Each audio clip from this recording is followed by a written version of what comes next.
الحمد لله وكفى وسلام على عباده الذين اصطفى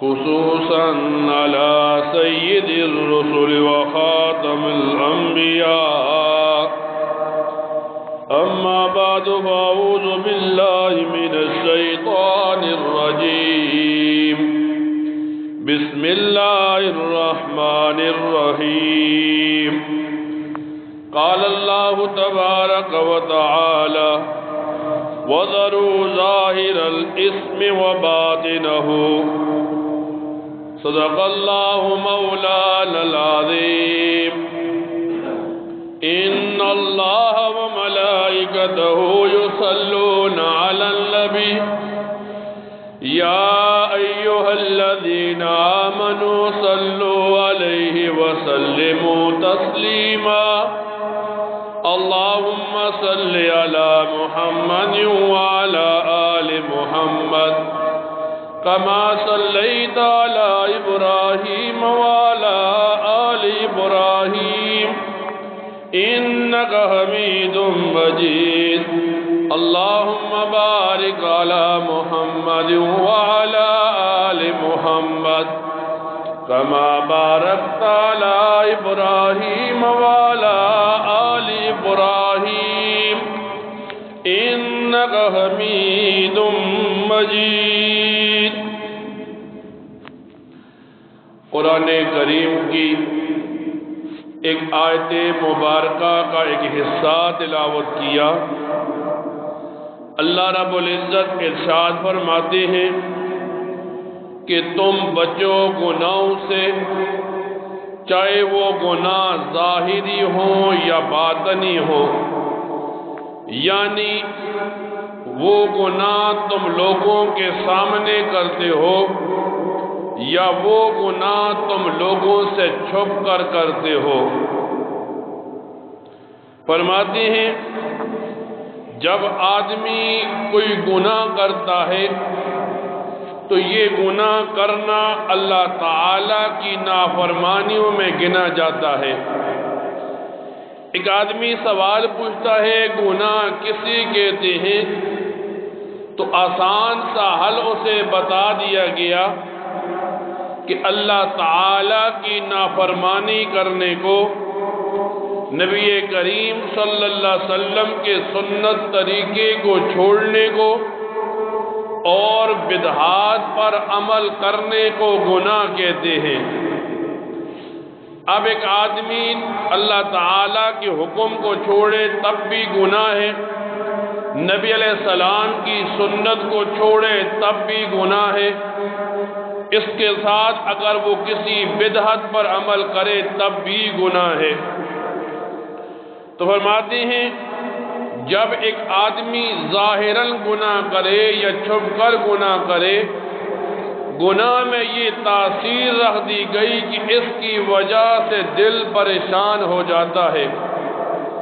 جس وقت آدمی گناہ کرتا ہے اس وقت تو گناہ کی لذت لے لیتا ہے، لیکن گناہ کرنے کے بعد دل کے اندر ایک پریشانی سی کھڑی ہو جاتی ہے۔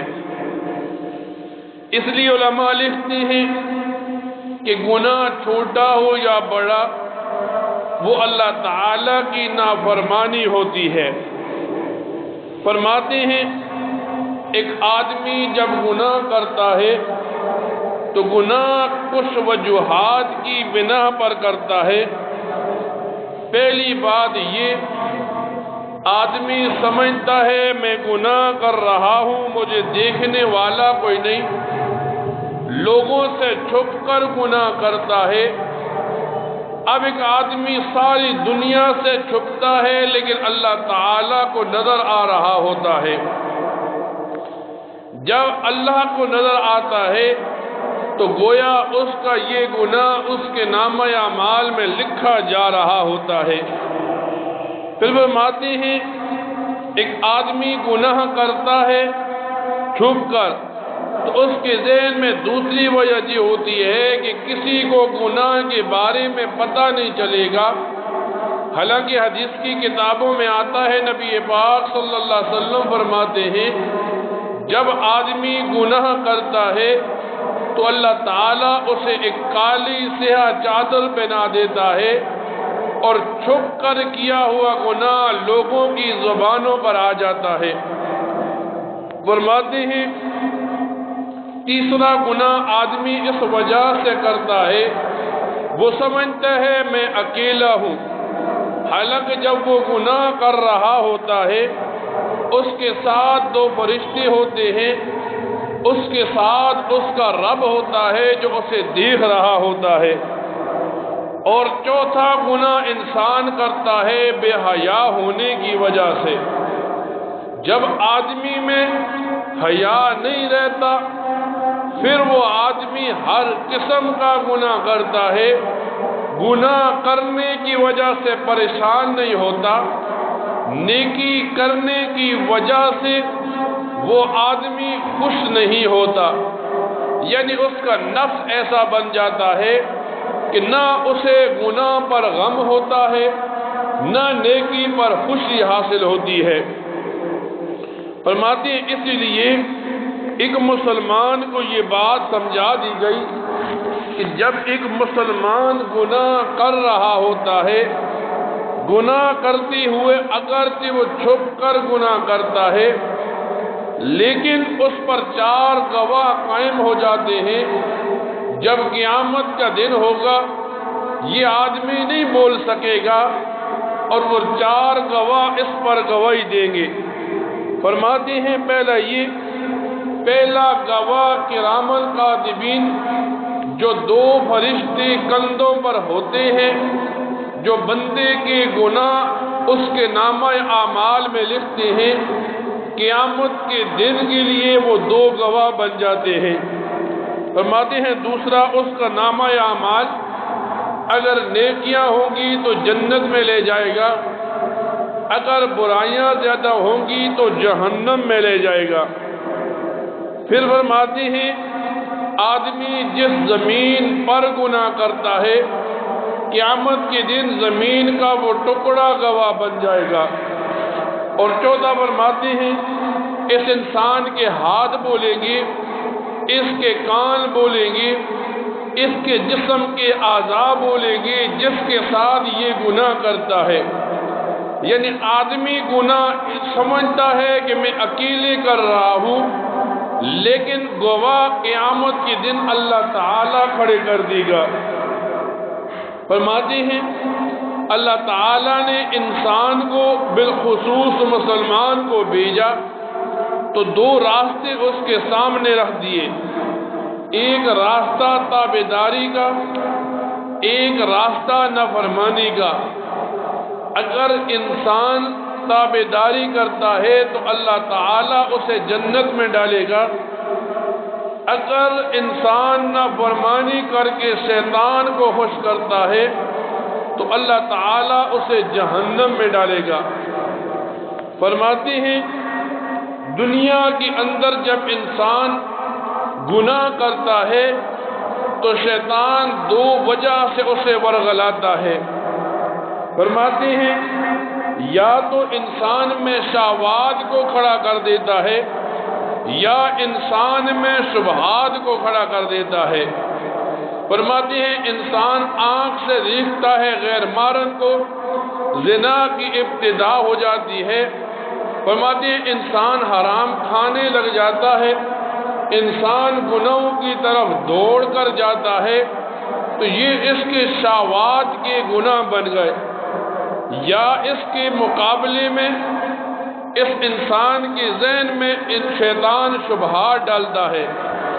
اب یہ آدمی نیکی کا عمل کر رہا تھا، شیطان اس کے ذہن میں ڈالتا ہے پتہ نہیں یہ نیکی اللہ کے ہاں قبول ہوگی یا نہیں، میں جو نیکی کرتا ہوں پتہ نہیں اللہ تعالیٰ قبول کریں گی یا نہیں۔ یعنی مسلمان جب بھی اس مقام پر پہنچتا ہے تو اسے ایک ہی بات سکھائی جاتی ہے کہ وہ استغفار کی کثرت کرے، اللہ تعالیٰ کے سامنے توبہ کرنے کی کوشش کرے، اور توبہ کے لیے عمر، زمانہ، وقت کی تعیین نہیں۔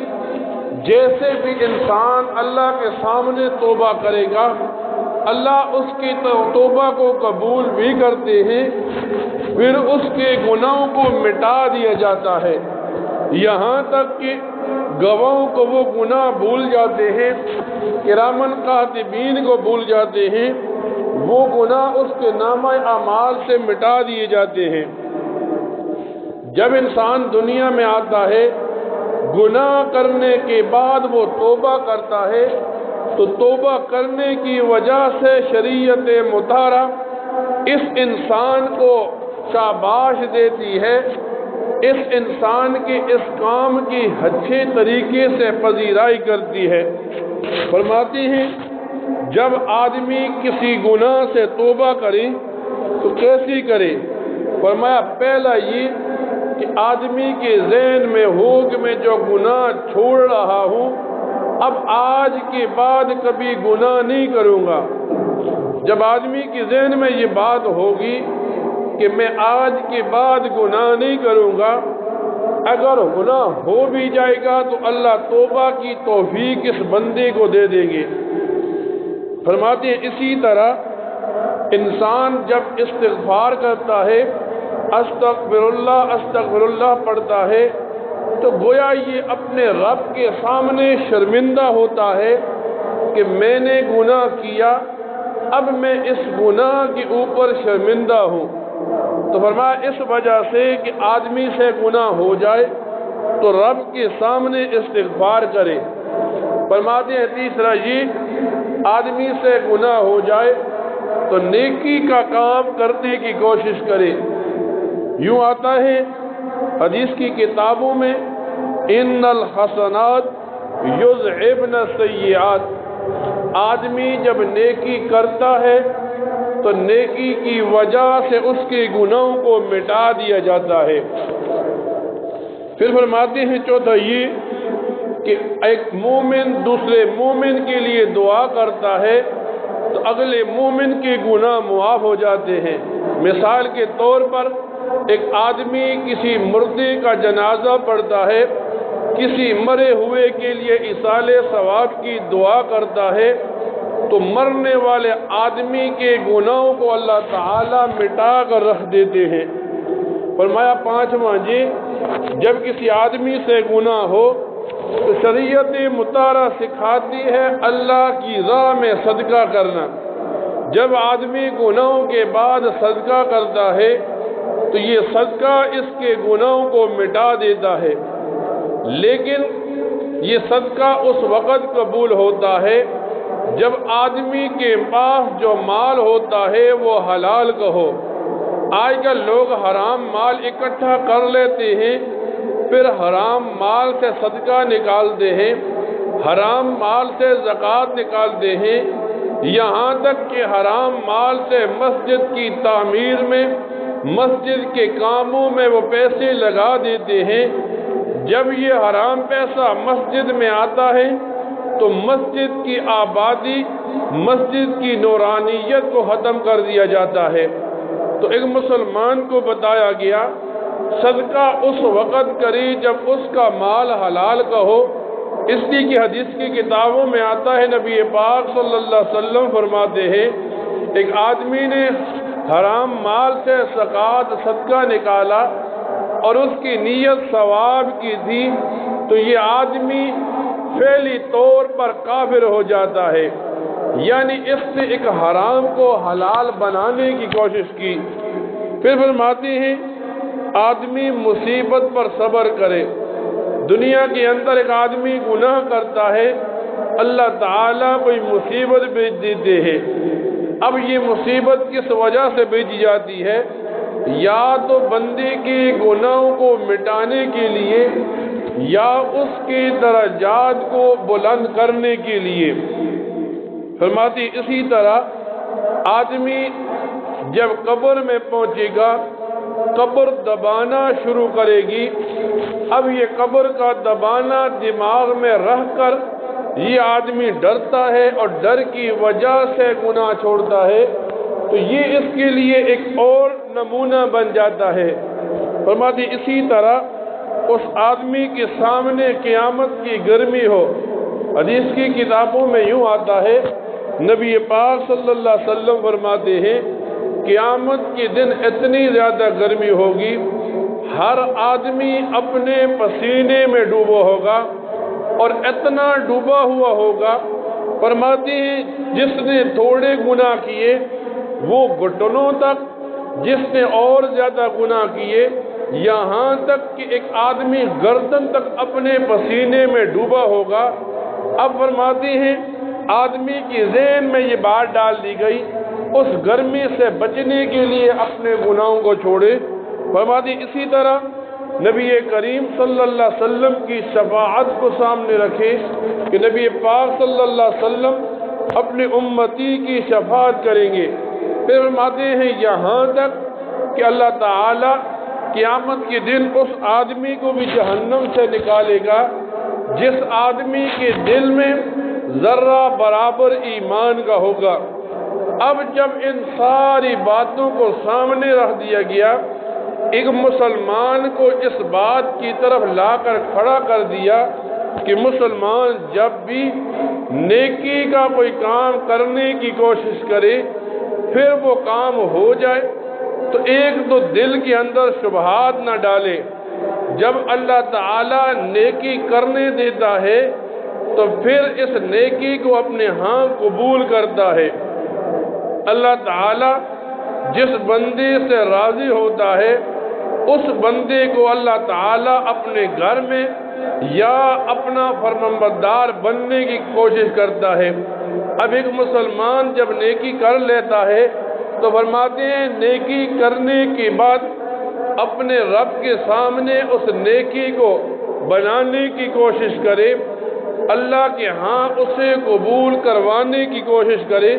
فرماتے ہیں یوں ہوتا ہے ہر نیک کام کے بعد ایک مسلمان کو سکھایا جاتا ہے اپنے لیے بھی دعا کرے، اپنے آل و عیال کے لیے بھی، سارے مسلمانوں کے لیے. حدیث کی کتابوں میں آتا ہے نبی پاک صلی اللہ علیہ وسلم فرماتے ہیں جب ایک مسلمان کسی دوسرے مسلمان کے لیے دعا کرتا ہے اور وہ دوسرا مسلمان اس مجلس میں موجود نہیں ہوتا، اللہ اس کے لیے دعا قبول کرے یا نہ کرے لیکن دعا کرنے والے کو فائدہ ملتا ہے. تو فرمایا اب ایک آدمی جب بھی ہاتھ اٹھاتا ہے، ہاتھ اٹھاتے ہوئے اس کے ذہن میں ہو میں اپنے رب کو منانے کی کوشش کر رہا ہوں، میں اپنے نیک اعمال کو اللہ کے ہاں پہنچانے کی کوشش کر رہا ہوں. اب ہوتا کیا ہے ایک آدمی سے گناہ ہو جاتا ہے پھر وہ توبہ میں اتنی دیر کر دیتا ہے کہ موت کا فرشتہ آتا ہے اس کی روح نکال لیتا ہے. تو مسلمان کو ایک ہی طریقہ سکھایا گیا، پہلے تو نیک کام کرنے کی کوشش کرے، دوسرا عمر کی جس حصے میں ہو اللہ کے ہاں استغفار کر کے اپنے گناہوں کو بخشوانے کی کوشش کرے.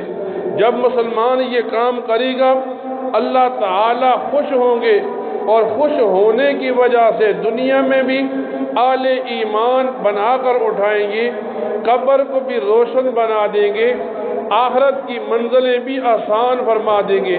اللہ تعالیٰ سے دعا کیا کرے اللہ تعالیٰ ان باتوں کو سننے کے بعد ان پر عمل کرنے کی توفیق عطا فرمائے.